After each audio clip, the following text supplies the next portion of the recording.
Para saudara dan saudari yang Tuhan cintai, selamat pagi dan selamat bertemu lagi dalam Renungan Harian edisi hari Senin tanggal 11 Januari 2021. Mengawali hari yang baru ini, kita hendak mendengar dan merenungkan sabda Tuhan. Marilah sebelum kita mendengar dan merenungkan sabda Tuhan, kita berdoa. Dalam nama Bapa dan Putra dan Roh Kudus. Amin. Allah Bapa Maha Pengasih, akan jadi apakah kami ini andai kata tidak Kau beritahu bahwa Engkau menyertai kami. Kami bersyukur kepadamu bahwasanya Engkau berkenan bersabda dengan perantaran para nabi yang paling agung, ialah Yesus dari Nazaret, yang sudi menjadi permulaan kedamaian kami.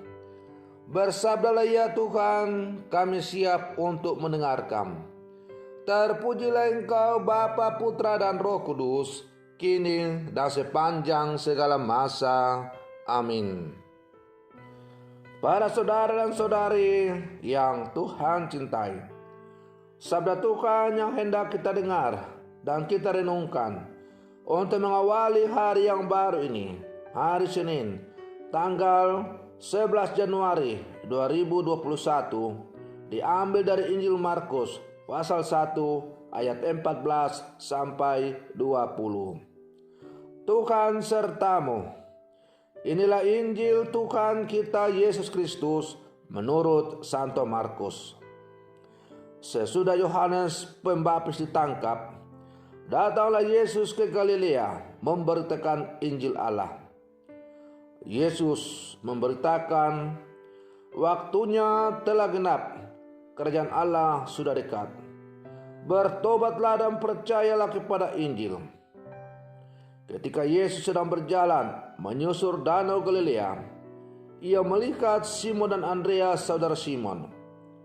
Mereka sedang menebarkan jala di danau, sebab mereka penjala ikan. Yesus berkata kepada mereka, "Mari, ikutlah aku, dan kalian akan kujadikan penjala manusia." Mereka segera meninggalkan jalannya dan mengikuti Yesus. Dan setelah Yesus meneruskan perjalanannya sedikit lagi, dilihatnya Yakobus anak Zebedeus dan Yohanes saudaranya sedang membereskan jala di perahu. Yesus segera memanggil mereka, dan mereka meninggalkan ayahnya Zebedeus dalam perahu bersama orang-orang pilihannya.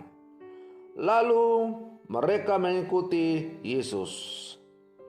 Demikianlah Injil Tuhan. Para saudara dan saudari yang Tuhan cintai, setelah Yohanes Pembaptis dipenjarakan, maka tampillah kemudian Yesus pergi ke Galilea. Yesus mulai tampil di hadapan umum dan Ia mewartakan kabar pertobatan, yaitu bertobatlah karena kerajaan Allah sudah dekat, dan percayalah kepada Injil. Dalam perjalanan itu, Yesus memanggil beberapa orang untuk menjadi muridnya.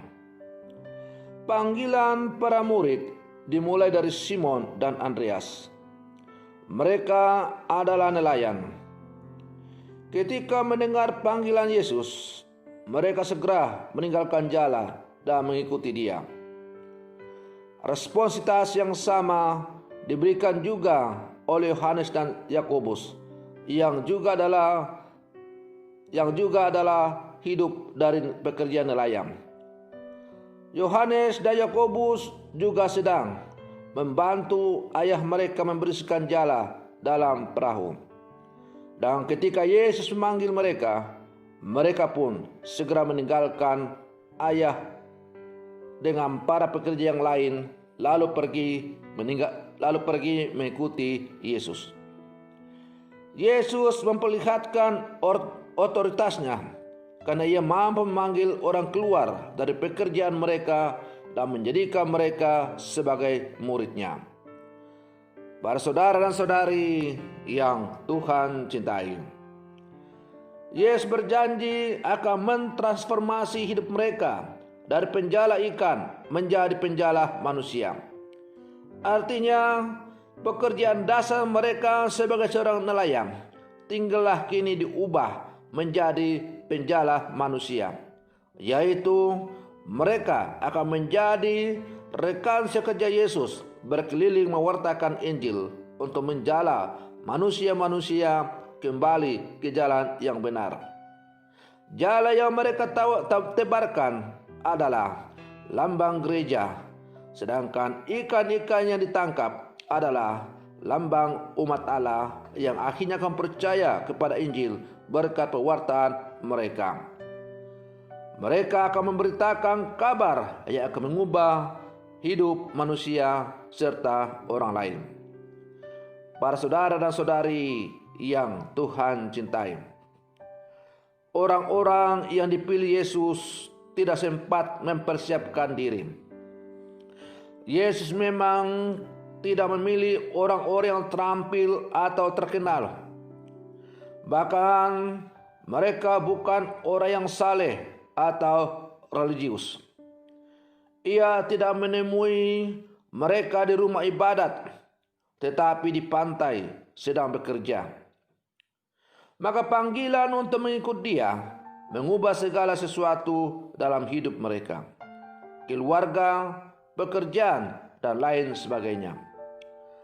Menjadi murid Yesus memang berarti mematuhi panggilan Yesus tanpa syarat. Panggilan menjadi murid bukan panggilan untuk jadi relawan, yaitu bekerja sesuai dengan minat dan waktu kita. Para saudara dan saudari yang Tuhan cintai, menjadi murid Yesus tidak lain adalah menjadikan Yesus sebagai miliknya sepanjang waktu. Sebagai murid Kristus, hidup kita sedang diubah. Kita dipanggil untuk memiliki gaya hidup Yesus, melayani untuk kemuliaan Allah.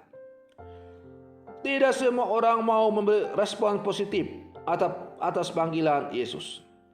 Karena kalau kita menanggapi panggilan Yesus berarti seluruh pekerjaan kita, seluruh pelayanan kita haruslah kita arahkan kepada kemuliaan Allah.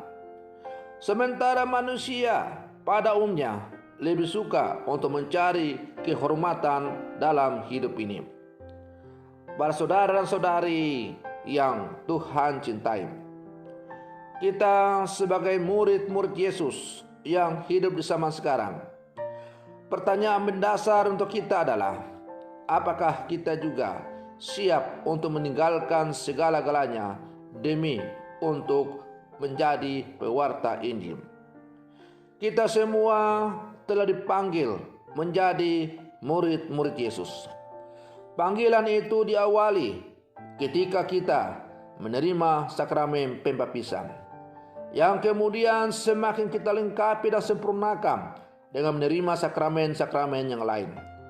Ada yang menerima sakramen perkawinan, menerima sakramen imamat, ada yang menanggapi panggilan Tuhan secara khusus dengan menjadi seorang religius, dan ada yang menanggapi panggilan Tuhan secara umum lewat berbagai bidang pelayanan yang mereka gulati, seperti menjadi guru, tentara, polisi, tukang ojek, nelayan, petani, buruh bangunan, dan lain-lain.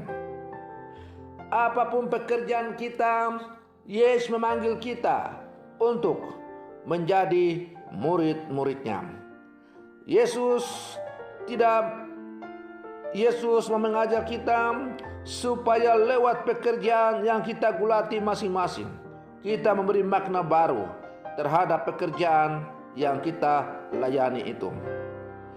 Kalau sebelumnya mungkin kita bekerja hanya untuk kepentingan diri sendiri, kepentingan kemuliaan diri kita, tetapi sekarang lewat pekerjaan yang kita gulati masing-masing itu, kita diajak untuk mengarahkan semua pekerjaan kita itu sebagai sarana untuk mewartakan Injil dalam seluruh kehidupan kita.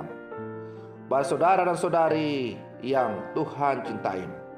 Tidaklah susah untuk mengerti dan memahami apa yang saya katakan ini.